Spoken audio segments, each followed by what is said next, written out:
네, 안녕하세요. 저는 탑그레드에서 화학 강의를 맡고 있는 임성택입니다. 자, 오늘 제가 여러분들께 소개해드릴 내용은 일반화 학습 가이드에 대한 부분들이에요. 화학이라는 교과목에 대해서 많은 학생들이 다 어떤 교과목인지는 알고 있지만 또 그에 비하면 또 그 내용이 구체적으로 무엇인지를 잘 몰라서 어떻게 공부를 시작해야 되는지에 대한 부분들이 좀 막연하신 그런 분들이 좀 많은 것 같아요. 그래서 우리가 이제 공부하는 데 있어서 일반학을 어떻게 정리하고 앞으로 어떤 다양한 여러분들의 진로 방향에 대해서 이 과목들을 어떻게 활용할지 그리고 어떻게 준비할지 이런 내용들을 좀 안내해 드리도록 하겠습니다. 자, 먼저 일반학이라고 하는 것은 뭐 여러분들도 알고 계시겠지만 기본적으로는 대학교 1학년 학생들이 자연계열 또는 이공계 학생들이 이제 배우는 필수 교양 과목에 해당하는 그런 교과목이에요. 물론 이제 뭐 화학이나 그 화학과 관련된 그런 전공을 하는 학생들한테는 뭐 아주 필수적인 요소가 될 것이고요. 뭐 그렇지 않더라도 자연계열 학생들은 반드시 좀 이수를 해야 되는 그런 교과목이 되는데요. 일반학은 여기 나와 있는 것처럼 여러 가지 전공과 관련해서 아주 기본이 되는 화학 분야에 대한 내용들을 정리하는 그러한 과목이고요. 일단 뭐 화학이라는 교과목은 자연계에 있는 물질을 대상으로 해서 어떤 변화를 다루는 것이기 때문에 자연계의 화학적 현상을 이해하기 위해서는 아주 필수적인 과정이다. 그런 이유들 때문에 사실 1학년 때 대부분 학교에서 다 자연계열 이공계 학생들에게는 이제 이수를 권장하고 있는 거죠. 자, 일반화학이라고 하는 거는 뭐 사실 어떠한 특정한 화학의 분야를 얘기하는 건 아니에요. 그렇다 보니까 여러 그 분야들에 대한 내용들이 좀 총망라가 되어 있어요. 뭐 물론 그렇다고 해서 뭐 그것이 아주 심오하게 다 들어가는 건 아니고요. 이제 폭은 상당히 넓어요. 스펙트럼은 상당히 넓은데 그에 비하면 이제 깊이는 조금 일반적인 전공 과목에 비하면 낮을 수 있는 거죠. 하지만 뭐 이 역시도 충분히 어떤 고등 교과 과정을 거친 학생들을 대상으로 해서 진행하는 그런 수준이기 때문에 뭐 마냥 쉽거나 그렇진 않겠죠. 하지만 어쨌든 전체적인 내용들을 폭넓게 다루는 과목이니까 뭐 누구든지 자연계 학생들이면 또 열심히 노력하시면 또 할 수 있는 과목이기도 해요. 이제 화학을 제가 이제 일선에서 이렇게 학생들하고 이렇게 수업을 하다 보면은 이제 학생들이 많이 힘들어하는 게 바로 이런 것 같아요. 뭐 화학 같은 거 보면은 이제 뭐 원자 세계도 얘기하고 뭐 눈에 보이지 않는 뭐 분자, 이온도 얘기하지만 뭐 거기에 이제 물질의 큰 덩어리들 얘기하기도 하니까 그런 것들이 이제 왔다 갔다 어떤 상호작용이 좀 좋아야 되거든요. 이제 그런 부분들 때문에 다루는 물질의 범위가 매우 크다 보니까 좀 많이 좀 학생의 눈에 보이지 않으면 조금 부담스러워하고 많이 힘들어하는 그런 부분들이 분명히 있어요. 근데 기본적으로 화학이 담고 있는 그런 본질적인 내용들이 이런 대상들, 물질을 대상으로 하기 때문에 우리가 이제 이렇게 좀 폭넓게 물질을 바라보는 관점들도 공부하는 것이 매우 중요한 과목이 되는 거죠. 근데 이제 이러한 것들이 결국엔 여러분들이 어떠한 전공을 선택해서 공부를 하실 때 아주 작은 세계를 보실 수도 있고요. 아주 큰 세계를 보실 수도 있고 또는 이 두 세계가 서로 상호 연관되는 그러한 분야로 여러분들이 또 진로를 정할 수도 있는 것들이거든요. 그래서 그런 내용들을 우리가 일반화로 다룬다 이렇게 생각하시면 좋을 것 같아요. 자, 앞서도 얘기한 것처럼 화학은 물질을 대상으로 해요. 그래서 물질을 대상으로 해서 물질의 변화를 다루는 그런 과목이거든요. 여기 보시면 화학은 물질의 특성과 반응을 다루며 학습 과정에선 이를 단원별로 분류하고 통합한다. 여러분들 이제 단원별로 보게 되면 뭐 화학 교과서를 보면 화학 교재를 보면 여러 가지 단원으로 이렇게 분리가 되어 있죠. 분류가 되어 있고 근데 이제 결국에는 이러한 단원들이 최종적으로는 학습이 이루어질 때 좀 연계성 있는 단원들이 좀 있어요. 그래서 어떠한 내용들이 한꺼번에 같이 물려야지만 충분히 되는 그런 단원들이 있거든요. 대표적으로는 여러 가지 반응의 평형이라든지 연력학이 같이 물려가요. 화학에서는. 그래서 뭐 여러 가지 뭐 전기화학도 마찬가지고 여러 가지 평형 관련된 내용과 연력학적 관점들. 근데 이제 이러한 것들이 기본적으로는 반응인데 그런 반응을 이해하려면 물질의 구조란 특성에 대한 것도 분명히 이해하셔야 되고요. 그래서 이제 제가 나름대로 나눈 분야는 이렇게 나눈 거예요. 분류를 나눈 건데 여러분들이 이걸 나눠서 먹고 공부를 해야 된다는 것이 아니라 여기 이제 적혀 있는 내용들은 실제 일반화학 교재에서 또는 이제 일반적으로 여러분들이 학습하시는 그 화학 교재에서 어떤 단원명을 분류한 체계를 제가 써드린 거고요. 이제 이거를 큰 카테고리로 나눠 보면 이제 물질과 물질의 특성을 다루는 단원들이 있다는 것이고 그러한 물질과 물질의 특성을 기본으로 해서 반응에 대한 부분들을 살펴보는 단원으로 나눠볼 수 있다라는 건데, 결국에는 물질에 대한 특성을 이해해야지만 또 반응도 또 이해가 돼요. 그리고 반응을 통해서 이제 여러 가지 물질의 구조나 분석을 할 수도 있는 것들이거든요. 그러니까 결국에는 이러한 단원들이 서로 이제 연관성 있게 같이 학습이 된다는 건데요. 뭐 물론 처음에 공부를 하실 때는 아무래도 단원별로 끊어서 공부하시는 게 더 편하죠. 아무래도. 근데 이제 결국에는 그러한 내용들이 이어져야 되는 거고요. 실제로 조금씩 어려운 시험이나 어려운 과정에 도전하시게 되면은 이러한 내용들이 자꾸 이렇게 융합적으로 나오게 돼요. 그런데 이제 그런 내용들을 학생들이 뭐 개별적으로 혼자 하는 거는 많이 부담스러울 수 있으니까 이제 그런 도움들을 이제 제가 드리고자 하는 거고요. 그래서 이제 이런 내용들. 그래서 보면 이제 물질을 다루는 단원에서는 여러 가지 뭐 원자의 구조라든지 그리고 그런 원자에 대한 구조를 기본으로 해서 결합 이론들, 그리고 물질의 상태에 대한 얘기들. 우리가 이제 물질을 보게 되면 고체, 액체, 기체 이런 물질들이 있잖아요. 그래서 이제 그런 내용들을 다루게 되고요. 그다음에 이제 이러한 기체, 고체, 액체 상태의 순물질이라 해요. 순물질들을 이렇게 섞는 그런 걸 이제 용액이라 하고요. 그 다음에 이제 아주 독특한 건데, 일반적으로 고등학생 때는 하지 않는 그런 거지만 대학교에 진학하게 되면은 저 뒤쪽에 뭐 전이금속과 배이화학이라는 어떤 독특한 단원들이 있어요. 이제 이런 내용들은 조금 더 전공하시는 학생들은 뭐 무기화학이나 이런 데서 좀 더 심오하게 다루겠지만 어떤 그런 내용들을 다루게 된다라는 거고요. 그 다음에 이제 이러한 물질들을 대상으로 해서 다양한 반응, 이제 용액 같은 경우에 뭐 수용해서 반응을 본다든지 아니면 여러 가지 반응의 어떤 자발적인 측면들, 뭐 일어날까 그렇지 않을까에 대한 부분들을 연력학적으로 해석하기도 하고요. 또한 이제 반응에 대해서 얼마나 뭐 빠르게 일어날까, 느리게 일어날까, 뭐 이런 것들, 실험실에 하는 반응들이 뭐 아주 느린 반응들을 우리가 보기는 어렵잖아요. 이제 그러한 속도적인 얘기들, 그리고 이제 학생들이 가장 많이 어려워하는 거 어떤 거요? 뭐 산과 염기라든지 전기화학 이런 것들이 이제 반응에 대한 특성으로 이제 우리가 구별 지을 수 있는 건데, 이런 내용들이 사실 저 뒷부분에 있어요. 그래서 보통 학생들이 공부할 때 앞쪽에는 의욕적으로 공부를 하시다가 이제 뒤쪽에 많이 힘들어 하시는데, 사실 내용도 어려워요. 내용도 어렵기 때문에 그런 건데, 어쨌든 이러한 부분들을 우리가 잘 정리해서 나가면 일반화학의 전 범위를 잘 이해할 수 있게 된다라는 거예요.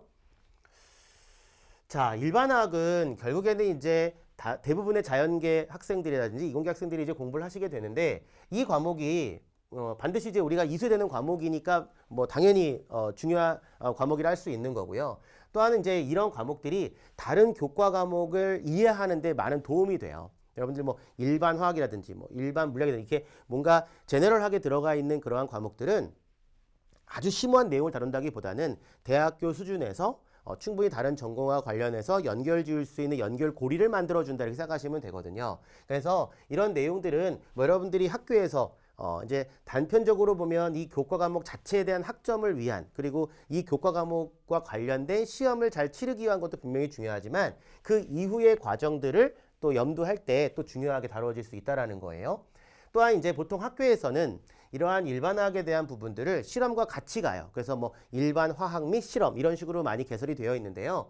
보통 이제 우리가 연구자가 실험을 한다는 것은 뭔가 새로운 것들을 발견하고 어떤 그런 새로운 내용들을 밝혀내기 위해서 하는 것들이 많지만, 우리가 하는 실험들은 뭐냐면 이미 알려진 사실들에 대해서 뭔가 개념을 확인하고 정리하는 측면에서 하는 거고요. 또 이런 것들을 되게 좋아하시는 학생도 되게 많아요. 그래서 실험을 통해서 아마 여러분들이 실제로 대학교에서 진행을 하게 되면은 조금 더 실험이 가미가 되어 있으니까 내용들 이해하시는 데 도움이 될 거다 이런 생각이 드네요. 자, 그래서 여기 보시면 일반화학은 자연계의 필수 과정이므로 자연계 학생이라면 반드시 필수로 이수를 해야 된다. 이거는 이제 학교에서 제시를 하는 거예요. 대학교에서 이렇게 제시를 하고 있는 것들이고요. 자연계 학생이 아니더라도, 사실 뭐 자연계 학생이 아니더라도 내가 어떠한 전공을 갖고 있었는데 내가 뭐 취업을 한다든지 또 뭐 다른 어떤 직업을 갖게 된다든지 했을 때 그런 일들이 또 이런 화학과 연관될 수도 있어요. 그래서 뭐 그러한 분야를 이제 갈 때 아주 심오한 내용은 필요 없다 하더라도 일반적인 내용들은 또 이해해야지만 되는 경우도 있거든요. 그러니까 제가 뭐 이렇게 그 수강후기 같은 거 보게 되면은 정말 이렇게 인문계 전공자이신데 이제 취업을 이런 이공계 쪽으로 하신 거죠. 그런 회사에. 그래서 그런 업무를 맡게 되었는데 그런 업무를 담당함에 있어서 뭐 그런 내용이 매우 중요하다. 이런 이제 글도 많이 보거든요. 그래서 이런 내용들을 여러분들이 필요에 의해서는 또 반드시 이수되는 그런 과목이기도 하다. 왜냐하면 이런 것들이 아주 광범위하게 아주 사용될 수 있는 개념적 내용이기 때문에 그런 거예요. 그리고 최근에는 어떠한 연구들을 보게 되면 여러분들도 이제 뭐 아시겠지만 자꾸 연구들이 이렇게 뭔가 하나의 분야로 딱 끝나는 게 아니고 자꾸 이게 융합이 돼요. 물리 하시는 분도 화학이랑 쪼개서 할 수도 있고 생물 하시는 분도 화학이랑 쪼개서 할 수도 있고 그래서 이제 그런 내용들이 연계가 되게 되면은 또 그런 내용들을 또 우리가 알아들어야지만 그런 연구도 가능하잖아요. 이제 그런 융합적인 통합적인 그런 부분들이 매우 중요하고 최근에는 그래서 대학교에서도 일부 대학교 같은 경우에는 아예 1학년 때는 학과를 무학과로 하는 학교들도 있죠. 그러니까 그런 것들이 다양하게 뭔가 내가 직접적으로 좀 잘 만들어 놓고 그 다음에 전공을 선택하는 것이 어떠한 지식을 채워가고 실력을 향상시키는 데 매우 도움이 된다고 생각하는 것 같아요. 그래서 이러한 여러 가지 어떤 여러분들이 어떤 과정에 포함되어 있든지 간에 유기적으로 연결될 수 있는 그런 분야들이 있기 때문에 반드시 자연계에서는 이걸 이수하라고 하는 것들이고요. 그래서 또 우리가 또 중요하게 다룰 수밖에 없는 것 같아요. 그래서 뭐 최근 이제 과학계의 어떠한 여러 가지 동향도 그렇고요. 그 다음에 화학 전공이 아니어도 다양한 부분에서 이러한 아주 중요한 필수적인 핵심 개념들은 이해를 요구한다라는 거예요. 그래서 이제 이러한 그 필요성 때문에 사실은 고등학교에서 화학을 다루지 않았어도 대학교에서 다룰 수밖에 없는 경우들이 있고요. 그리고 또는 대학에서 대학원을 진학을 할 때 내가 뭐 딱 화학과는 아니더라도 이제 화학 베이스 대학원을 좀 진학을 할 수도 있고 그럴 수 있거든요. 물론 아주 연관성이 없는 학교는 아니지만 이제 어느 정도 연관성이 있는 상태에서는 또 전공을 택할 수 있는 그런 부분들이 있어서 그런 부분에서는 반드시 좀 필요한 그런 과목이 될 수밖에 없는 거죠. 그래서 최근에는 이렇게 막 융합이 되니까 기본적인 필수 지식으로 알아주셔야 되고요. 이제 뭐 보통 대학을 진학하실 때 선택 과목을 여러분들 이렇게 4개가 선택하게 되고 그러다 보면은 화학을 선택하지 않았는데 화학과 관련된 학과를 간 학생도 상당히 많아요. 그렇기 때문에 그런 부분들을 좀 우리가 잘 넘어가기 위해서는 좀 이런 부분들을 좀 염두하고 준비할 필요가 있다. 이렇게 말씀드릴 수 있을 것 같아요. 자, 뭐 일반학의 전공 과정은 간단하게 볼게요. 일반학과 전공 과정에 대해서 보면은 뭐 일반학은 전체 범위를 이제 아주 폭넓게 아주 주요한 그냥 아주 개념적인 필수 개념을 다룬다라는 거고요. 이제 그에 비해서 이제 이러한 전공 과목들은 아주 세부적으로 심화 내용을 다루겠죠. 그래서 뭐 유기화학이라든지 분석화학, 무기화학, 그리고 뭐 물리화학 이런 과목들이 있고요. 이제 보시면 뭐 유기화학 같은 경우에는 보통 대학교 2학년 학생들 근데 이제 이런 과목을 다루는 학과들이 상당히 많죠. 기본적으로 뭐 화학 및 화학공학, 생물학에서도 다룰 수 있고 왜냐하면 생물에서 일어나는 여러 가지 반응들이 결국엔 유기 반응이거든요.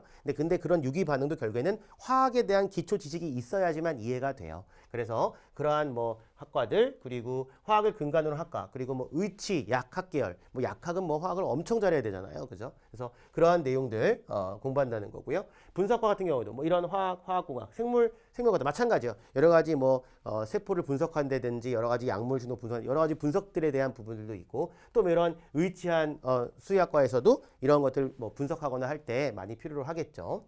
그다음에 이제 무기화학은 좀 독특한 그런 과목이죠. 물론 이제 일반학의 대부분의 범주들은 무기화학적 내용에 포함되어 있어요. 근데 어쨌든 이러한 무기화학에 대한 부분들은 여러 가지 뭐 고체 결정이라든지 뭐 구조라든지 여러 가지 결합 이론들 이런 것들을 아주 강범에 다루는데 상당히 어려운 과목이에요. 어려운 과목인데 근데 이러한 무기화학은 어쨌든 물질, 구조, 재료 이런 것들을 보기 때문에 또 이런 것들은 뭐 재료공학과라든지 또는 물리학과, 화학과 이외에 다른 학과들도 상당히 연계성 있는 그런 과목이 된다. 이렇게 말씀드릴 수 있을 것 같고요. 자, 물리화학은 어떤 자연 현상에 대해서 여러 가지 자발적인 과정인지 아닌지 어떠한 그런 그 과정들을 연구하는 그런 결론적인 어떠한 현상들을 바라보는 그런 관점들이거든요. 그래서 이것은 어떻게 보면 여러 가지 변화를 다루는 학과에서라면 다 대부분 다 다루는 과목이에요. 그리고 이름도 그렇지만 뭐 이 과목 자체는 여러 가지 물리화학적 개념들, 그러니까 뭐 물리적인 개념들도 포함되어 있고요. 화학적 개념도 포함되어 있어요. 그래서 이거는 뭐 물리학과에서도 하기도 하고 화학과에서 하기도 하고 생물학과에서 하기도 하고 다양한 학과들에서 이 과목들을 다루게 돼요. 뭐 상당히 또 뭐 이런 물리학 자체가 또 어려운 단원일 수 있지만 뭐 이런 내용들이 다양한 분야에 적용될 수도 있다 이렇게 생각하시면 될 것 같고 일반학은 이런 내용들을 뭐 아주 깊게는 아니고요. 단원별로 아주 우리가 이제 이런 내용들을 앞으로 공부함에 있어서 이해할 수 있는 아주 기본적인 토대를 만든다. 뭐 이 정도로 생각하시면 좋을 것 같아요.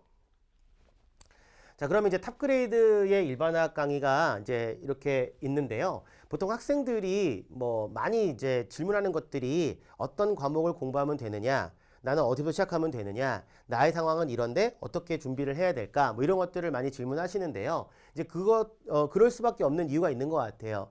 왜냐하면 결국에 학교에서 배울 수 있는, 대학교에서 배우는 내용은 그냥 일반학이라는 과목 딱 하나예요. 1학년 학생들이 배우는 건. 그런데 학생들이 이 대학교 1학년 과정에 들어오기까지의 과정이 다 달라요.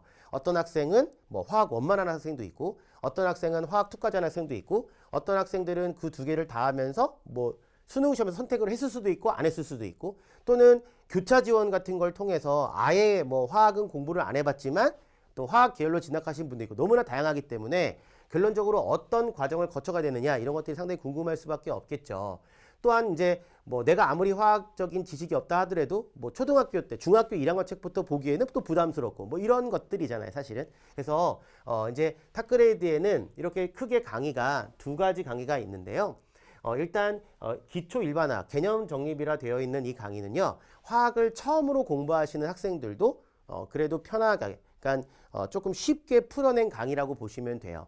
교재는 뭐 이제 시중에 나와 있는 교재들의 수준에서 학생들이 가장 편하게 볼 수 있는, 단원별 연계성이 아주 높지는 않은 그런 교재의 내용의 난이도를 선택해서 풀어낸 강의고요.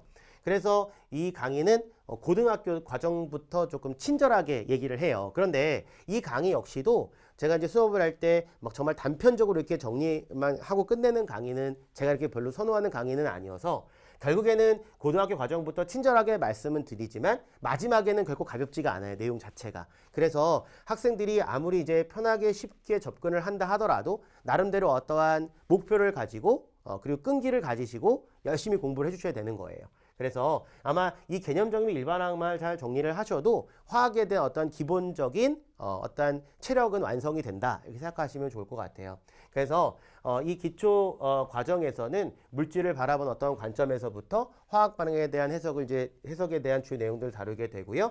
이제 그 각각의 개념에는 뭐 예제들을 제가 풀어드릴 거예요. 그래서 그 예제들을 통해서 여러분들이 개념을 다시 한번 확인하는, 그래서 이제 그런 내용들을 정리한다고 보시면 되겠고, 줌달 일반학 마스터라는 강의는 사실 줌달이라는 교재는 대부분의 많은 학교에서 가장 많이 보는 책이에요. 물론 이거보다 조금 더 어려운 책도 있어요. 그리고 어려운 책들을 보는 학교들도 있지만 대부분의 많은 학교들에서 보는 이제 일반학 책이 줌달의 일반학이고, 실제로 국가 공인시험에서 일반학이라는 일반학이라는 명칭을 갖고 있는 시험의 기본 가이드북은 줌달이라고 생각을 해요. 그래서 뭐 학생들이 학교에서 받는 어떠한 그 학점 관리라든지, 아니면 추후에 여러 가지 국가시험이라든지, 아니면 일반학의 어떠한 명칭을 달고 있는 시험을 보실 때 이 교재의 수준에서 공부하시면 충분하다, 이렇게 말씀을 드릴 수 있을 것 같아요. 근데 줌달의 일반학 마스터는 이런 내용들을 보다 제가 조금 더 유기적으로 연결해드리는 그러한 내용들이 좀 더 많이 들어가 있고요. 자, 전공 학습을 위한 어떠한 핵심 개념들을 더 많이 설명을 해드릴 거예요. 그래서 이제 추후에 좀 더 화학에 대한 공부를 하시는 분들이 좀 도움을 더 받을 수 있다라고 생각이 들고요. 그리고 전공자 또는 이제 이러한 관련 시험을 준비하는 학생들에게 도움이 될 수 있다, 이렇게 말씀드릴 수 있을 것 같아요. 뭐 물론 기초 일반학 과정도 뭐 충분히 시험을 준비하는 도움이 될 수 있지만, 어쨌든 우리나라의 경우에는 이 교재가 충분히 어떤 시험에 대한 가이드북이기 때문에 그래도 요 정도 수준에서 공부를 하시는 게 그 시험 대비에는 더 도움이 될 수 있다, 이렇게 말씀드릴 수 있을 것 같아요. 자, 수강 대상은 일단 뭐 자연과학하고 공학, 그리고 여러 가지 의치, 약학 계열의 학생들, 그래서 1학년 필수 과정이니까 학생들이 수강하시면 되겠고요. 그다음에 각종 시험, 뭐 대학원 진학에서도 일반학의 범주를 다룰 수 있거든요. 그리고 이제 공사라든지 변리사, 그리고 뭐 지금은 뭐 그 MDPT 시험이라는 게 이제 조금 이제 약화되고 축소되는 경향이 있지만, 어쨌든 아직까지는 있는 상황이기 때문에 그런 시험이라든지, 또는 공무원 학생들이 이제 일반학 보거든요. 그래서 이제 그 화학이라는 교과목으로 보게 되는데 그 내용들이 일반학의 범주를 포함하고 있어요. 그래서 그런 수험생들이 시험을 대비하기 위해서 어떤 개념을 확인하는, 개념을 정리하는데 필요한 강의다, 이렇게 보시면 되겠고요. 그 다음에 영재학교 및 과학과 학생들은 1학년 과정에서 이런 일반학들을 다룰 수가 있어요. 뭐 학교마다 커리큘럼 잠깐 다르지만 결국에 이러한 종류의 학교들은 최종적으로는 일반학을 다루고 좀 더 나가기도 해요. 그래서 이제 메인은 주는 일반학에 대한 내용이 되기 때문에 이런 학생들이 활용하시면 도움이 될 거고요. 그다음에 이제 이러한 최상위권 대학을 목표로 학생들이라고 하는 건 어떤 거냐면 뭐 이제 이런 거예요. 보통 대학교에서 시험을 출제할 때 논술이라는 게 있는데 그런 논술 과정에 보게 되면 충분히 고등학교 교과 과정만을 가지고 접근할 수 있다라고 얘기할 수 있어요. 그건 이제 그런 고등학교 과정에서도 그런 내용들을 다루고 있고 그런 내용에 추가적으로 어떤 지문이나 어떤 제시된 자료들을 이용하면 풀 수 있어라고 얘기할 수 있지만 사실은 그게 그렇게 썩 아주 간단한 문제는 아니에요. 그래서 물론 전체 일반학적 내용들을 다 포함시키진 않지만 그럼에도 불구하고 어쨌든 대학교에서 주요하게 등장할 수 있는 단원들, 예를 들면 고등학교 과정과 중복이 될 수 있는 그런 단원들은 이러한 최상위권 대학을 목표로 한 학생들이 충분히 활용할 만한 가치가 있다, 이렇게 말씀을 드릴 수 있을 것 같아요. 그래서 이러한 다양한 시험에 적용될 수 있는, 그리고 다양한 목표를 가진 학생들이 수강할 수 있는 과목에 해당한다라는 거고요. 이런 학생들이 다 듣고 도움을 받을 수 있도록 강의는 구성되어 있으니까 참고하시면 좋을 것 같아요. 자, 이렇게 해서 제가 학생들이 일반학에 대한 어떠한 그런 선택의 방법들, 그리고 일반학이 어떤 걸 다루는지에 대한 부분들을 말씀드렸고, 이제 뭐 보다 자세한 내용들은 우리가 이제 또 별도의 시간을 가지고 정리해 드릴 거예요. 그래서 일반학에 대한 여러 가지 어떠한 궁금증이나 이런 것들이 좀 어느 정도 해소가 됐길 바라고요. 본격적으로 여러분들은 저와 강의에서 만나면 좋을 것 같아요. 자, 듣느라 수고하셨고요. 강의에서 만나 뵙도록 하겠습니다.